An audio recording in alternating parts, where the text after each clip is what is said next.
네, 트럼프 대통령의 관세 재인상 언급 문제와 관련해서 이번에는 김민균 서강대 경영학부 교수 연결해서 그 배경과 향후 전망 이야기 나눠보겠습니다. 교수님 나와 계십니까? 네, 안녕하세요. 네, 안녕하십니까. 자, 안녕하십니까. 공식 통보를 받은 게 없다고 밝힌 청와대도 조금 전에 전해드린 것처럼 긴급 회의를 열어서 그 배경과 대응 방안을 논의를 하고 있을 텐데, 자, 이렇게 트럼프 대통령의 갑작스러운 관세 인상 예고, 교수님께서 어떻게 보고 계십니까? 일단은 이제 우리나라 정부 입장에서 봤을 경우에는 굉장히 어떤 그런 당혹스러운 상황인 것 같습니다. 예. 일단 정보 없이 바로 그냥 SNS에 이쪽에서 인상한다고, 특히 우리나라 산업에서 굉장히 영향력이 있는 자동차 산업이기 때문에 아무래도 정부 입장에서 봤을 경우에는 빠른 대처 방안을 내세울 수밖에 없는데요.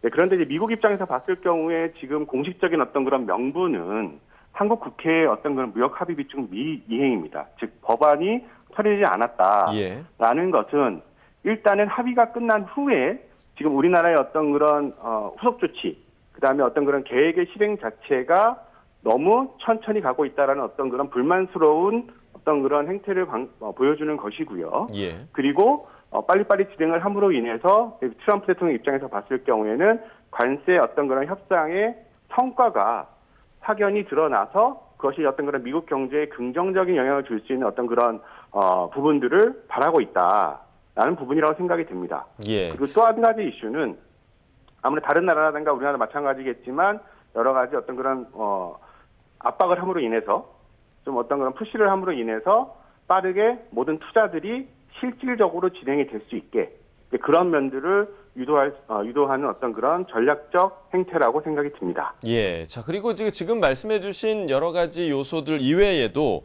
지금 현재 트럼프 대통령을 둘러싼 정치적 상황, 이런 상황들과도 무관하지 않다, 이런 분석도 나오는데 지금 반이민 정책에 따른 미국 내부 반발, 아니면 그린란드 문제, 이런 그 자신의 지지 기반이 흔들리는 상황에서 이런 상황을 타개하기 위해서 이 이슈를 꺼냈다, 이런 분석도 있습니다. 이건 어떻게 좀 보십니까?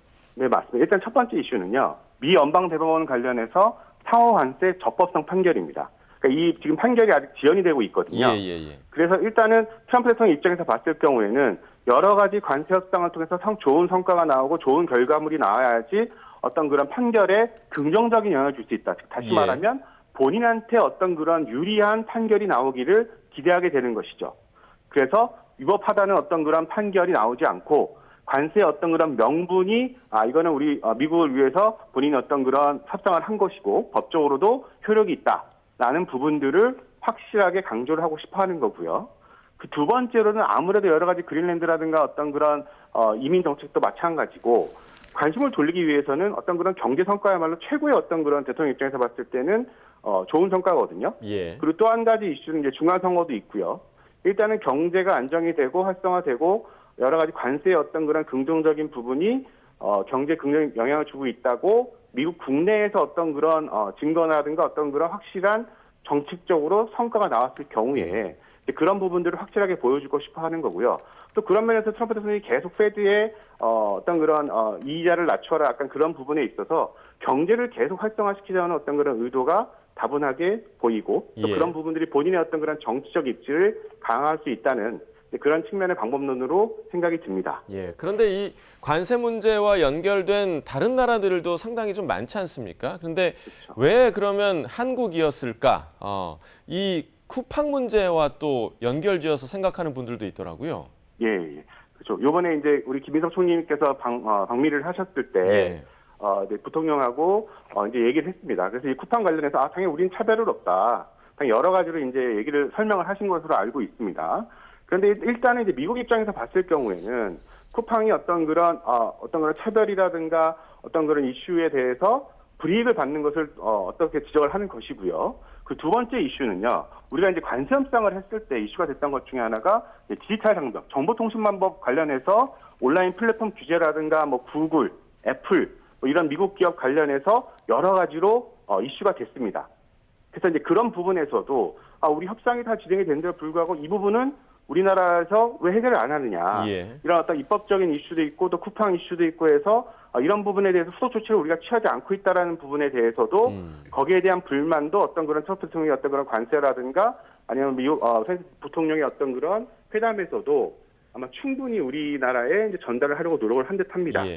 예. 그리고 이제 트럼프 대통령이 우리 정부의 평화위원회 참여를 초청했다라는 소식도 있었는데 사실 이 부분에 대해서는 프랑스에서는 이 초청을 거절한 직후에 이제 와인에 200% 관세를 매기겠다 이런 얘기를 또 트럼프 대통령이 했거든요. 그래서 이 평화위원회 참여를 우리나라에 압박하는 카드일 가능성일 수도 있다라는 시각에 대해서는 어떻게 보세요?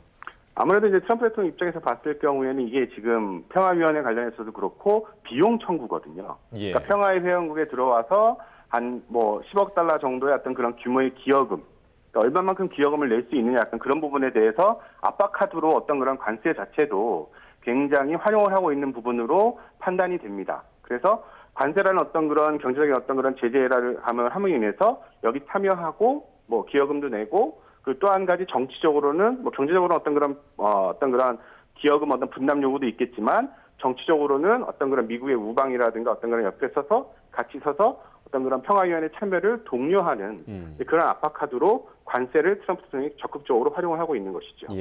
자, 그런데 이제 트럼프 대통령이 이렇게 관세 25%를 다시 언급한 게 지난 그 한미 정상회담 이후에 우리가 팩트 시트까지 나오지 않았습니까? 그러니까 상호 양해각서가 나왔는데 이걸 사실상 지금 파기하는 조치인데 실제로 관세 25%가 실현될 거라고 예상을 하십니까? 저는 개인적으로는 어느 정도 단기간적으로는 실행 가능성이 굉장히 높다고 봅니다. 그 작년에 저희가 이제 현대자동차 같은 경우에는 우리 관세 15%, 25% 올라갔을 때 어떤 그런 손해, 그러니까 관세 여파로 보통 한 4조 6천억, 현대자동차와 기아 합쳐서 그런 비용적인 부담을 굉장히 감내를 했습니다. 아무래도 이제 그런 트럼프의 감세의 어떤 그런 위협 자체는 솔직히 우리나라 수출업계 입장에서 봤을 경우에는 굉장히 위협이 되는 어떤 그런 요소이긴 합니다. 그럼에도 불구하고 물론 뭐 정부 정책도 여러 가지 차분하게 대응을 하겠다고 얘기를 하겠지만 한시적으로 봤을 경우에는 우리는 실행 가능성은 높다고 보고요. 거기에 대한 어떤 그런 대비라든가 대응책은 어쩔 수 없이 세워야 된다라고 생각이 들고요. 하지만 작년에도 우리가 현실적으로 잘 이겨냈다시피 이번에도 협상과 어떤 그런 대화를 통해서 충분히 관세 관련해서 얘기할 수 있을 것 같은데 더 좋은 것은 앞으로 말만 그렇게 어떻게 보게 되면 압박만 들어오게 되고 실제로 실행이 안 되는 건 당연히 좋겠죠. 그건 당연히 저희가 바라는 바이지만 대비는 해야 된다라는 생각을 하고 있습니다. 알겠습니다. 자, 여기까지 듣겠습니다. 김민균 서강대 경영학부 교수와 이야기 나눠봤습니다. 교수님 고맙습니다. 네, 감사합니다.